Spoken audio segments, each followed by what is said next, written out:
Hi, I'm Liz from Creator Party. I'm really excited to be part of the Fun Palace today. So I'm going to do a short tutorial on making seed paper. So I'm going to show you how to make these. So seed paper is essentially paper that you make yourself. It's got seeds in it. And you can plant it, so you can plant it outside, or with the weather getting colder, you can plant it in a pot inside and then transfer it outside when it's grown a little bit. So I've made coloured seed paper, so I'm going to show you how to make that today.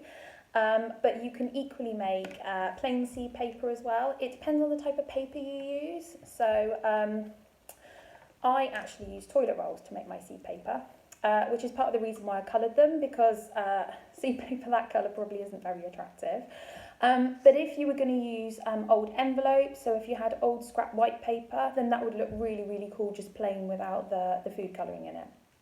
So that's the first thing you need really, scrap paper. So if you're planning to make the seed paper, collect your toilet rolls or scrap paper. I used about 6 toilet rolls to make the batch that I'm making today. And equally, if you use paper instead, just collect some of that together for a couple of weeks maybe, or a week or so before you plan to make them. You also need some biscuit cutters. So it doesn't really matter what shape, as long as they're not too intricate, so you don't want probably any more intricate than that one there. You need food colouring, the really strong stuff that comes in the tubes. I've got 3 of those. I'm going to make 3 different colours today. So because I'm making 3 different colours, I need 3 small bowls and 3 spoons. You also need like a sieve and a big bowl. And then because I'm not in my kitchen, I've just got some a wet tea towel that I can wipe my hands on, but if you're in the kitchen you can just wash your hands. And an old tea towel that you don't mind getting messy or a bit coloured. The food colouring will wash off, but just in case, it's best to use an old tea towel. So I've got that. You also need a food processor or a hand blender. If you don't have either of those, you can use a masher, so don't worry. So yeah, let's get stuck into it. The other final thing you do need is kind of like a small bowl or dish. And what we're going to do is you start off by breaking up your toilet roll. So what you need to do is break off pieces about that big.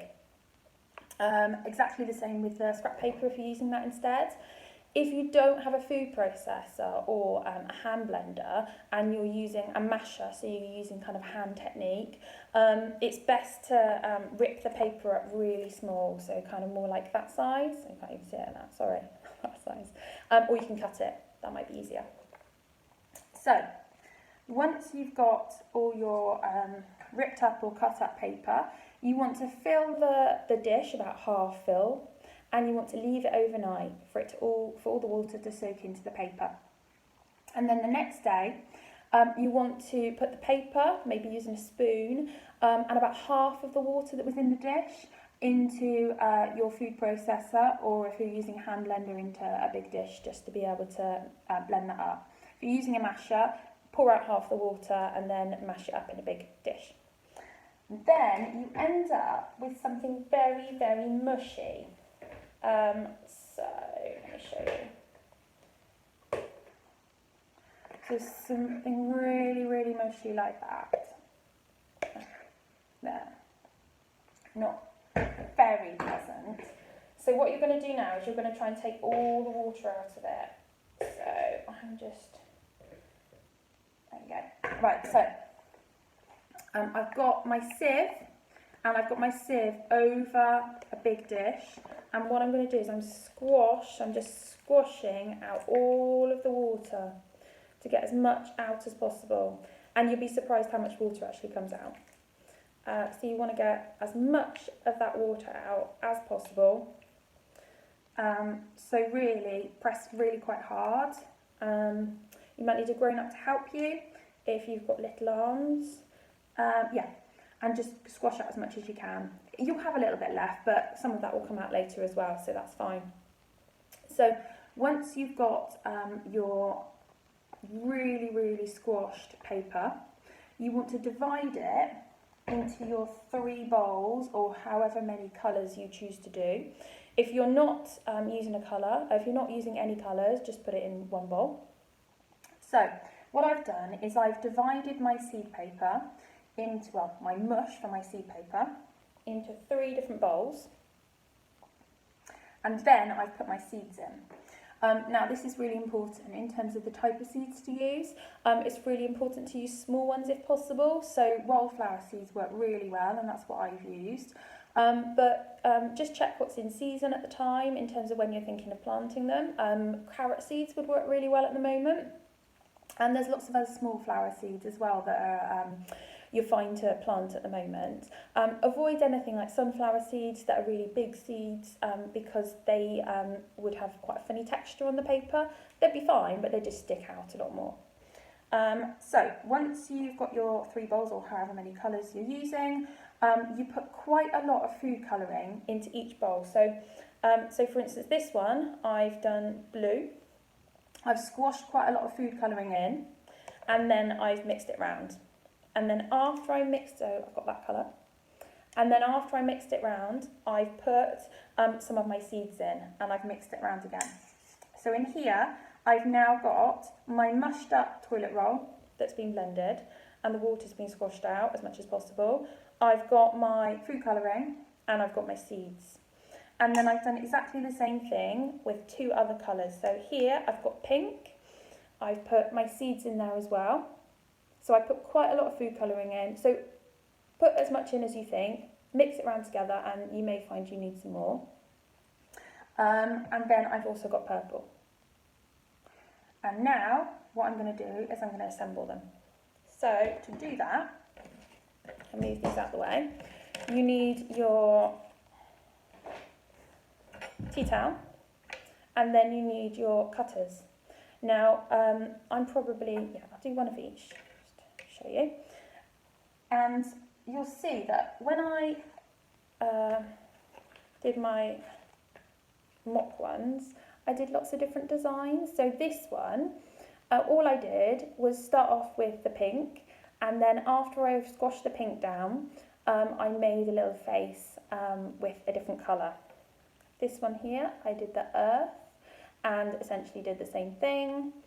Couple of plain ones. And then this one's quite cool as well, where I did different strips. So I did a strip of pink, a strip of green, a strip of purple. So you can make any design that you want, and they all use the same technique. So if I use the round one, I'm going to start off, I think, by putting some blue in this one. And you don't need that much. So you put the blue on here. You can use anything else that's absorbent as well. So reusable kitchen paper, anything like that. You just basically want something absorbent. An old rag or an old cloth. Squash that in here. Right, and then while it's in the biscuit cutter, you just squash it down as much as you can.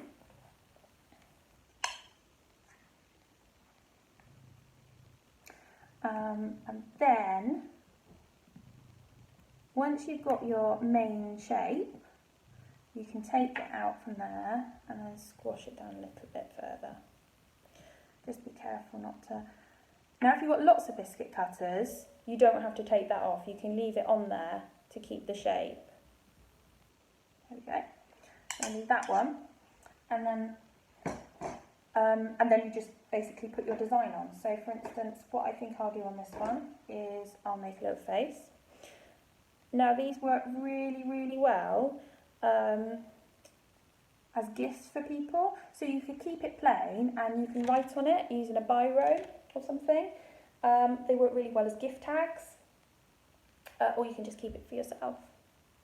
So here, I've just done a little face. And then I would just repeat that same technique with my other types of cutters. And then what you do is you just leave it here to dry in the sun if you can, or just for as long as possible until it's totally dry. So at least overnight, I would say for 24 hours. And then what will happen is obviously the water will absorb into the tea towel, the kind of scrap piece of material or whatever you're using. And then, so really that is how you make, or how I make seed paper. If you want it flatter than this, then obviously you can use a spoon, or if you've got a spatula, you can squash it down more with a spatula. It just depends how rustic you want it. If you use toilet roll, you definitely end up with a more rustic version, but they still look pretty cool, and they'll still grow really nicely, and it's quite a cool fun thing to do, knowing that you've made your own paper as well. So that's it, and that's how to make seed paper. I'm Creator Party. You can check me out at www.creatorparty.uk, or on Facebook I'm at Liz Creator Party, and on Instagram I'm Creator Party 3. So why not check me out and give me a follow or a like. Okay, bye.